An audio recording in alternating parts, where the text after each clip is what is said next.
What signals are you sending? I, being a student of comparative religion, I would like to say that if you read the Mahabharata, there are more verses of killing in Mahabharata than the Quran.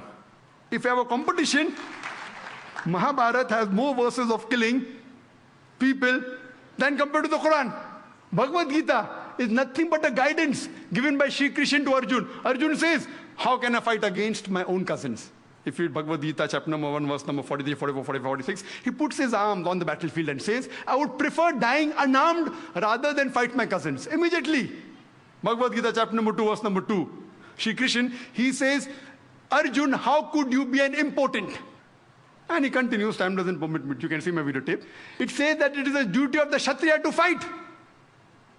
When we see in context, I, being a student of comparative religion, I agree with all the verses of fighting in Bhagavad Gita and Mahabharata because I know the context. It's a fight between justice and injustice. It's a fight between truth and falsehood. And what Bhagavad Gita and Mahabharata say, that if you have to fight against falsehood, against injustice, even if it be your cousins, no problem, family members, fight them. We are with it. That is what the Quran says. What my request is that even the police should know the religious teachings of the different citizens of India. And I always take opportunity, and in the past several years, I have spoken to several non-Muslim police officers, senior police officers in Bombay, in Bangalore, in various cities of India. I was even called a couple of years back to the National Police Academy in Hyderabad, where I addressed more than 100 IPS officers, high-ranking commissioners of police, DIG, IG, DG, the Director General of the National Academy was there. And when I spoke, they were shocked. Most of the information I gave, they were shocked. You should know what is the teaching of different religions. Imagine if I pick up these verses of the Mahabharata and Bhagavad Gita and quote out of context, surely we can get riots here. We have to understand different religions. And by God's grace, alhamdulillah, I have spoken to police and military internationally. In UK, in USA, in Bahrain, in Saudi Arabia, in UAE, alhamdulillah. And I love interacting, especially with the non-Muslim police, giving them the right picture of Islam. Unfortunately, they get the information of Islam from the international media. I'll come to the media in the ending. So what we should say, that we should have understanding. I've been told by several advocates, and as Justice Suresh also said, that hundreds of Muslims were picked up. They were detained. Some of them mentally tortured, some of them physically tortured. The advocates told me that the clients, as Justice Suresh said, that they were tortured. Some of them were even made to sign on papers which didn't agree, even on blank papers. If you know who the culprits are, select a few, catch them. If proven, if they have done it, they should be punished. We aren't against it. But to catch thousands of innocent Muslims, what signals are you sending? Imagine to catch 10 terrorists, you interrogate and harass 1,000 innocent Muslims, irrespective whether you catch those 10 terrorists or not, surely you are making 100 new terrorists.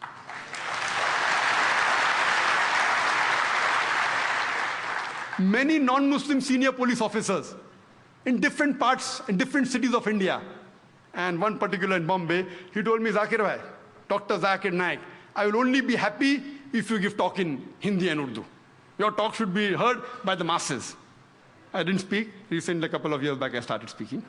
Many senior non-Muslim police officers in different parts of India, they tell me, they know that by God's grace, 10,000, 50,000, 100,000 people come for my talks.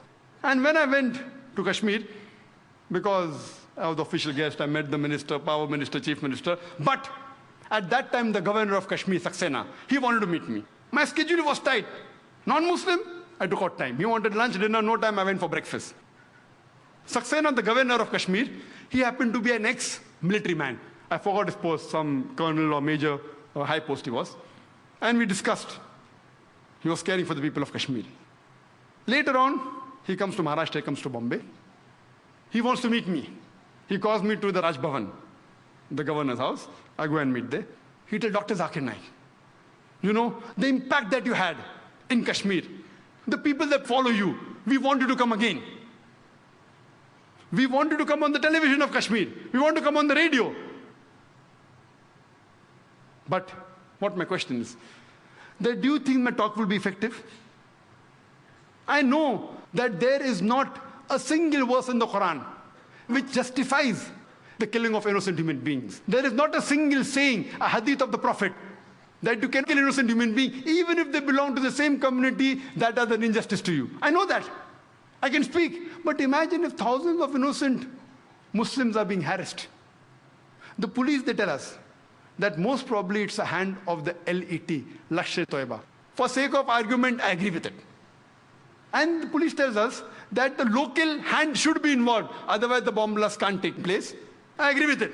Imagine the Lashkar-e-Toiba, if they're involved, if you interrogate 1,000 innocent human beings, they'll get ready-made recruits. Ready-made. You torture them, ready-made recruits. Isn't the police helping the Lashkar-e-Toiba? I'm sorry, please don't get me wrong. I don't want them to misunderstand me, otherwise they'll come to arrest me also. What signals are you sending? Imagine if I agree with you that your theory is correct, that Lashkar-e-Toiba is involved and they want local hands. You should get the Muslims in confidence. You can't round up 1,000 innocent Muslims. We know, we understand that getting the culprits is very difficult, especially because the bomb blast was done with precision, with accuracy. It was a mastermind, according to the police. We know it is difficult. We understand your case, but that doesn't mean in the name of interrogation, you pick up a few innocent people, we can understand. But thousands, what message are you sending? Do you think my lecture will be effective? Maybe I will be able to convince 2, 3%, 5%, not more than that. So we have to solve the problem. What is the root problem? And the police should get the confidence of the citizens. If that is not there, how will they be able to stop terrorism? And if you want respect, you should give respect.